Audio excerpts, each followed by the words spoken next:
Ito yung bago nating halukay. Screen Canopy Tarp 2. Yan. Ay, tulog si Bunso.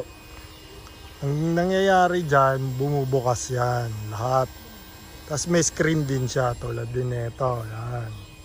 Bunso, tulog. Tapos, etong gilid hindi nabubuksan. Ito nabubuksan. Maangat. Tapos, maganda siya sa ground setup. Para puro nakaangat. Ayan, ganyan siya. Ayan. Yung gilid.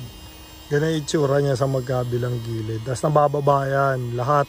Pwede mo ibaba. Pakita natin mamayang gabi. Tapos yung taas niya. Ayan. Lampas tao. Oh. Lampas. May mga sabitan din siya sa gilid. Yan lang, medyo alam mo na ang issue ng mga luma for waterproofing na ulit. Pero all goods pa lahat. Call mo.